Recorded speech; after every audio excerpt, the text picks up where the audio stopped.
علی بھائی اگلا سوال ہے کہ درود ابراہیمی میں آل ابراہیم پر جو درود پڑھا جاتا ہے آخر اس سے کیا مراد ہے؟ کیونکہ عموماً یہودیوں کی جانب سے بھی مسلمانوں پر یہ طنز کی جاتی ہے کہ ہم بنی اسرائیل ہی آل ابراہیم ہیں اور ہم پر درود پڑھے بغیر تم لوگوں کی نماز نہیں ہوتی۔ آپ یہودیوں کی بات کر رہے ہیں، ہمیں تو مسلمان میں جو بنو اسماعیل ہیں نا ہاشمی، وہ کہتے ہیں دیکھو جی نماز ہے تو ساڑھے تو درود پڑھ دو، آل محمد درود پڑھے بغیر تھوڑی نماز ہی نہیں ہوتی۔ تو وہ بھی ٹائٹل اویل کر رہے ہوتے ہیں۔ تو میرا خیال ہے درود ابراہیمی کا ترجمہ نہیں انہوں نے پڑھا۔ درود ابراہیمی میں کہیں نہیں یہ نہیں ہے کہ آل ابراہیم پہ ہم درود پڑھ رہے ہوتے ہیں۔ اس کا ترجمہ یہ ہے کہ اللہم صلی علی محمد وعلی آل محمد، اے اللہ درود بھیج، رحمت بھیج محمد صلی اللہ علیہ وآلہ وسلم پر اور ان کے اہل بیت پر، جیسا کہ تو نے درود بھیجا تھا، پاسٹ ٹینس کا صیغہ ہے، ابراہیم اور آل ابراہیم پر۔ یہ نہیں ہے کہ ہم آل ابراہیم پہ درود بھیج رہے ہوتے ہیں، ہم آل ابراہیم کے جس حصے پہ درود نماز میں بھیج رہے ہوتے ہیں وہ آل محمد ہے، بنو اسماعیل، جیسا کہ بنی اسرائیل پہ بھیجا تھا نا۔ بعد میں تو بنی اسرائیل اللہ تعالیٰ کی مغضوبی علیہم بن گئی نا، جب انہوں نے اپنے پیغمبروں کی نافرمانی شروع کر دی۔ تھے وہ تو قرآن میں ہے، یا بنی اسرائیل اذکروا نعمتی التی انعمت علیکم وانی فضلتکم علی العالمین۔ یاد کرو میری اس نعمت کو کہ میں نے جو تم پر کی تھی اور تمہیں سارے جہان والوں پہ فضیلت دی تھی۔ تو بنی اسرائیل بڑی لاڈلی تھی، 3 کتابیں آئیں، تورات، زبور، انجیل، ہزاروں پیغمبر آئے۔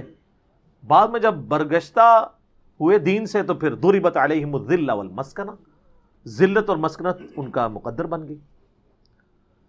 اب اللہ تعالیٰ نے بنو اسماعیل کو قیامت تک کے لیے چنا ہے۔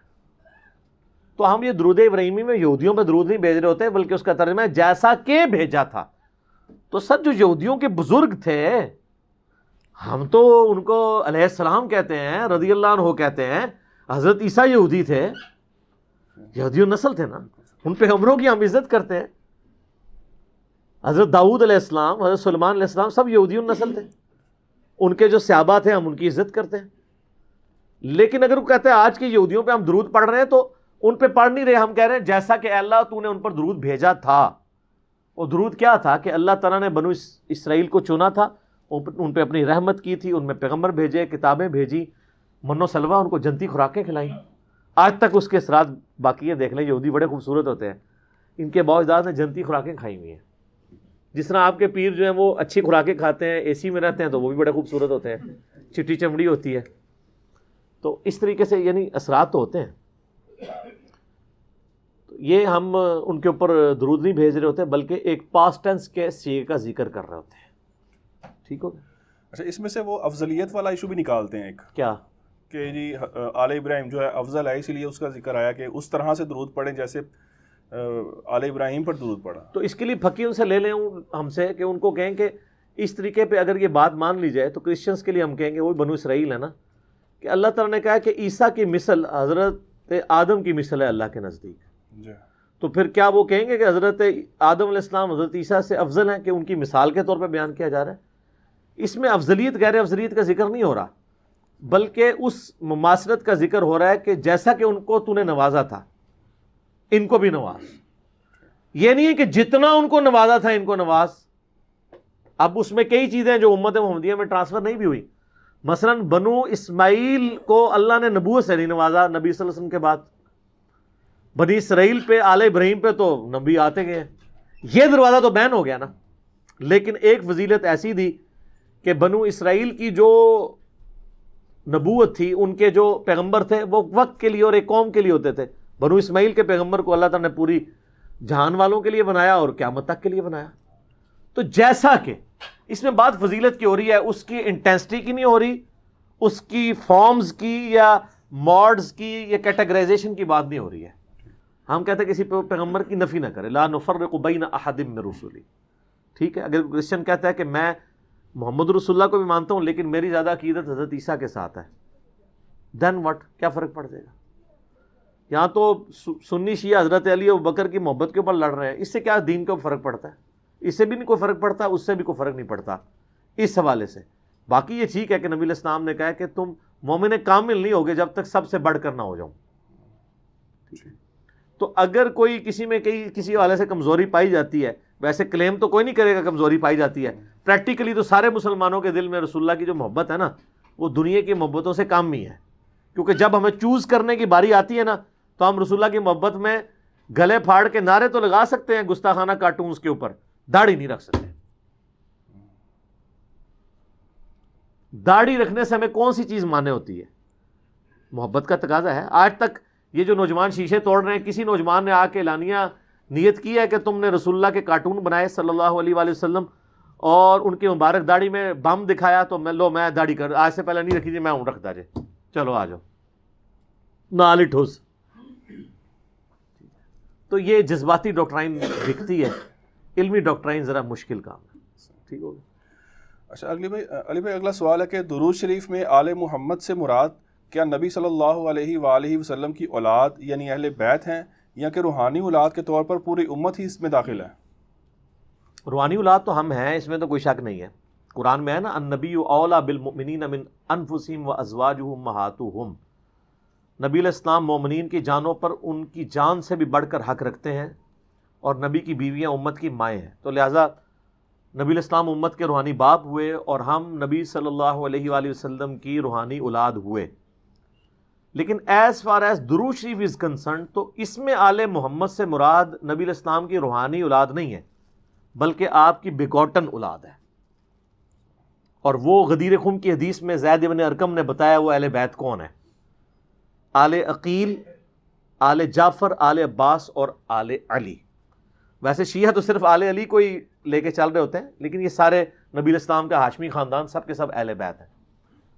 درود ابراہیمی میں بھی آل محمد سے مراد اہل بیت محمد ہیں صلی اللہ علیہ وآلہ وسلم، وہ قیامت تک جو ہاشمی خاندان ہے، کیونکہ صحیح بخاری میں یہ حدیث ہے کہ صحابہ نے کہا ہم نے آپ سے سلام تو سیکھ لیا، آپ ہمیں وہ درود سکھائیں جو ہم آپ اور آپ کے اہل بیت پہ پڑھیں۔